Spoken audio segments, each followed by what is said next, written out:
Assalamualaikum warahmatullahi wabarakatuh. Anak-anakku yang soleh dan solehah, bagaimana kabar kalian? Semoga kita semua dalam keadaan sehat walafiat, serta selalu dalam rahmat dan lindungan Allah subhanahu wa ta'ala. Amin ya rabbal alamin.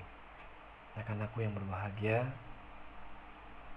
mari sebelum kita mulai pembelajaran, terlebih dahulu seperti biasa kita membaca doa. Bismillahirrahmanirrahim. Allahumma inna nas'aluka ilman nafi'an wa rizqan tayyiban wasi'an wa amalan mutaqabbala. Amin ya rabbal alamin. Anak-anakku yang saleh dan salehah, kali ini kita telah sampai kepada bab yang kedua atau pelajaran yang kedua, di mana setelah di bab yang pertama kita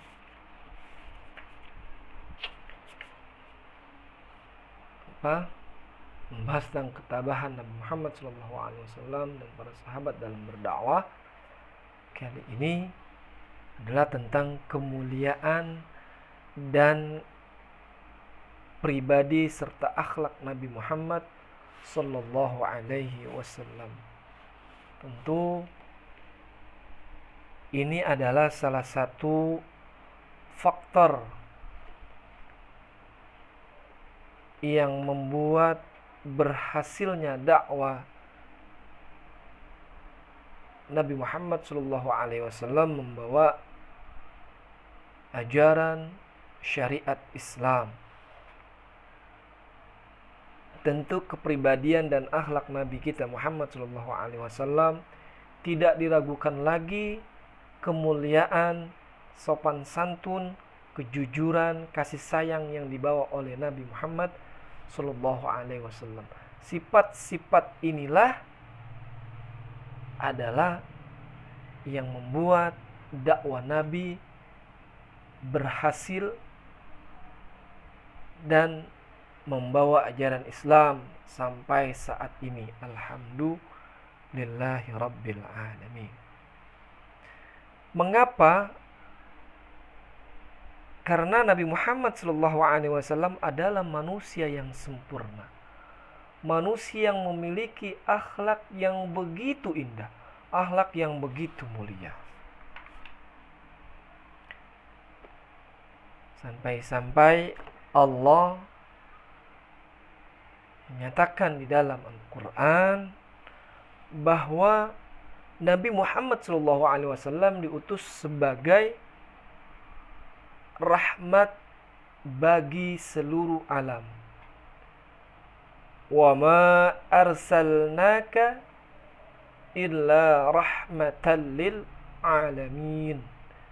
Dan kami tidak mengutus engkau wahai Muhammad melainkan untuk menjadi rahmat bagi seluruh alam. Dinyatakan di dalam Al-Quran surah Al-Anbiya ayat 107. Nabi Muhammad SAW adalah nabi penutup dari para nabi dan rasul, khatamun nabiyyin wal mursalin. Jadi nabi itu membawa risalah yang disampaikan Allah melalui malaikat Jibril alaihissalam untuk disampaikan kepada Nabi Muhammad SAW adalah risalah kenabian yang menyempurnakan risalah-risalah yang dibawa oleh para nabi dan rasul sebelumnya. Tentu ada satu perbedaan diangkatnya Nabi Muhammad SAW dengan para nabi dan rasul sebelumnya atau terdahulu.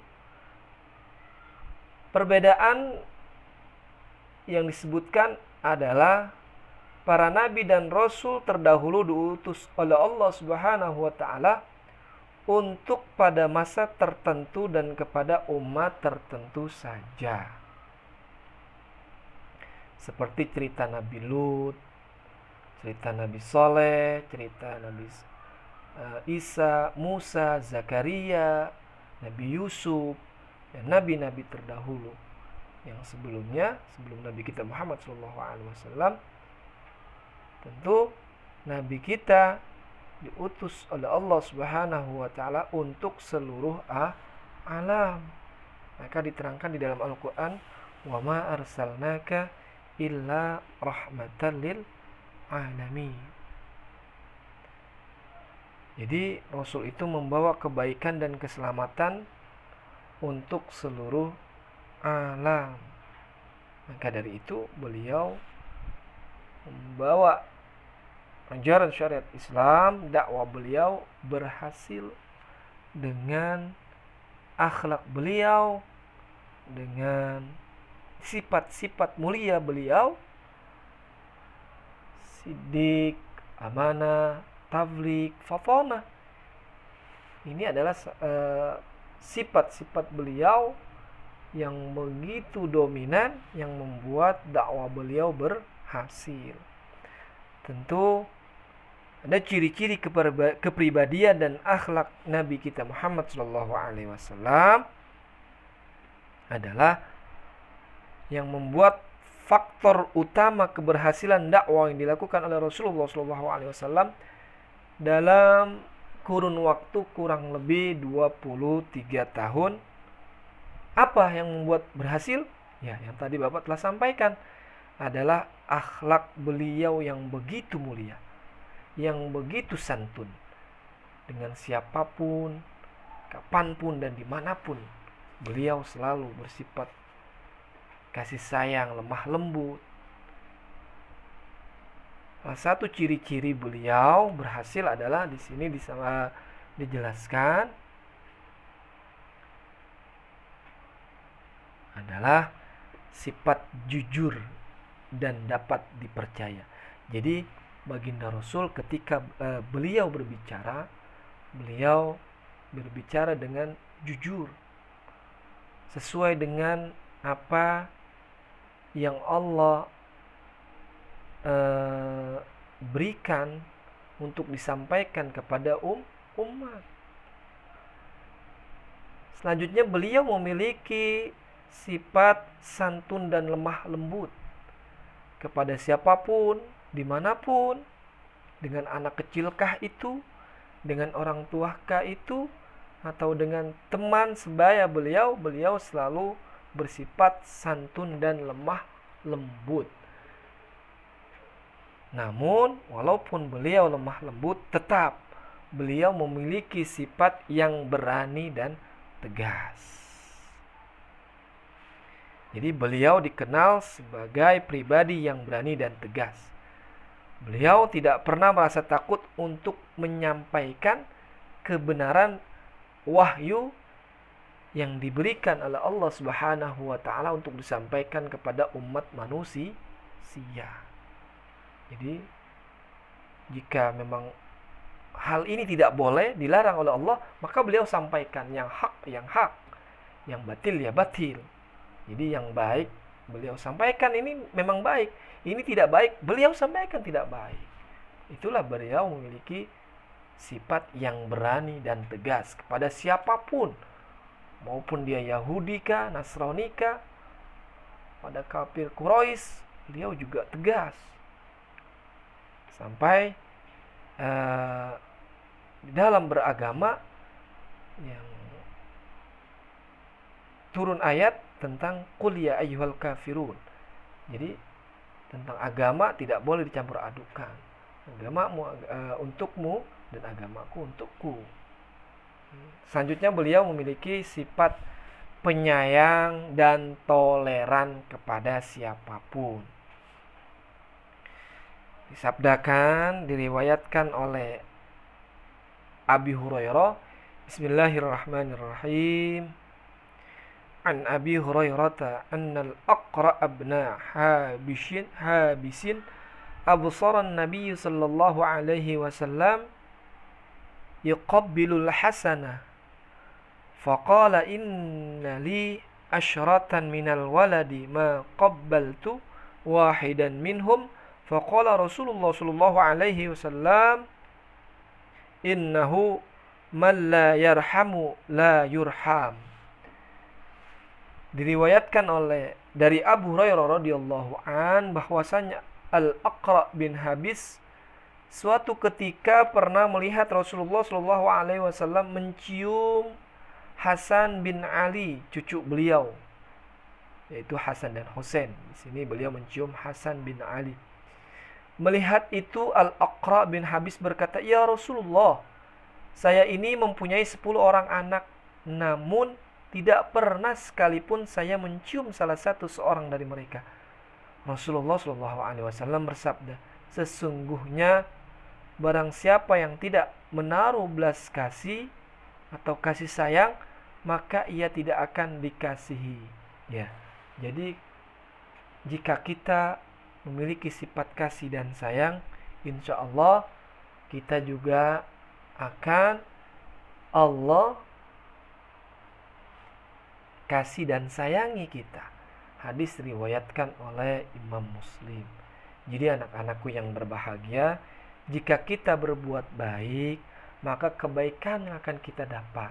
Begitupun sebaliknya, jika kita berbuat buruk, maka keburukanlah yang akan kita dapat.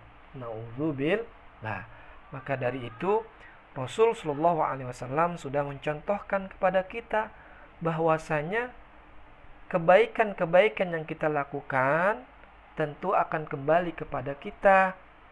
Begitupun sebaliknya, keburukan atau kejahatan yang kita lakukan akan kembali juga kepada kita. Selanjutnya beliau memiliki sifat pemaaf dan penyabar. Tentu akhlak mulia Rasulullah SAW ini tidak kalah hebatnya adalah beliau memiliki sifat pemaaf. Sekalipun beliau itu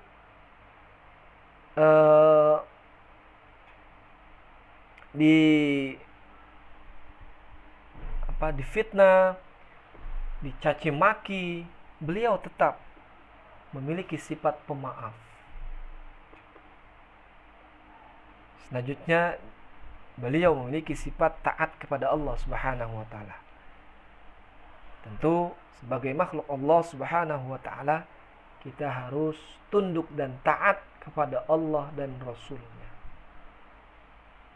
Anak-anakku yang berbahagia,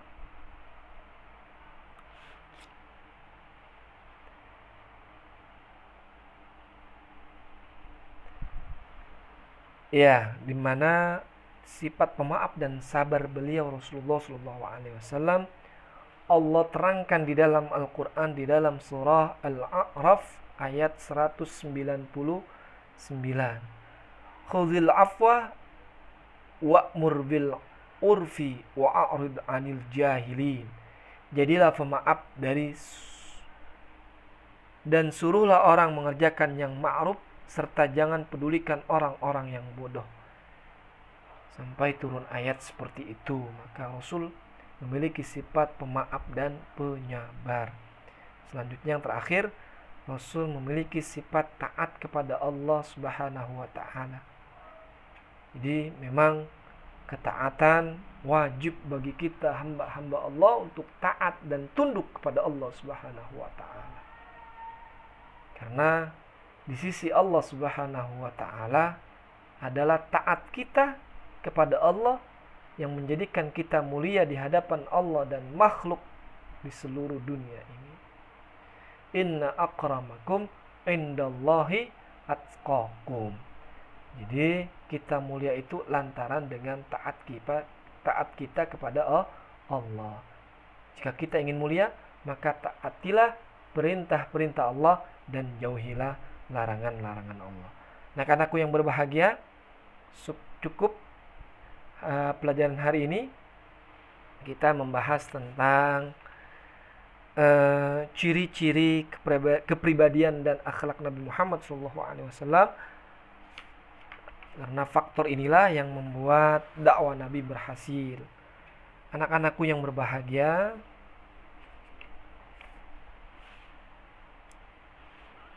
silahkan kalian mengerjakan tentang silahkan kalian mencari kemuliaan akhlak yang dimiliki oleh Rasulullah SAW selain yang disampaikan, yang dijelaskan oleh Bapak tadi dan juga yang tercatat di buku. Ya, satu ya.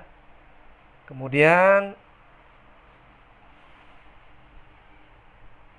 setelah kalian mencarinya, kalian jelaskan sedikit tentang akhlak-akhlak Nabi selain yang tadi Bapak sampaikan ya.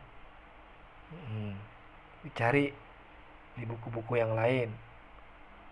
Baik, hanya itu yang dapat Bapak sampaikan. Mohon kurang dan lebihnya mohon maaf. Dan sebelum kita akhiri, mari seperti biasa kita membaca doa kafaratul majlis.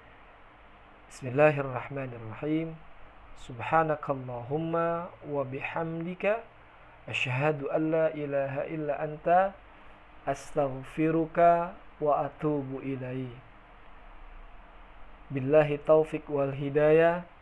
Wassalamualaikum warahmatullahi wabarakatuh.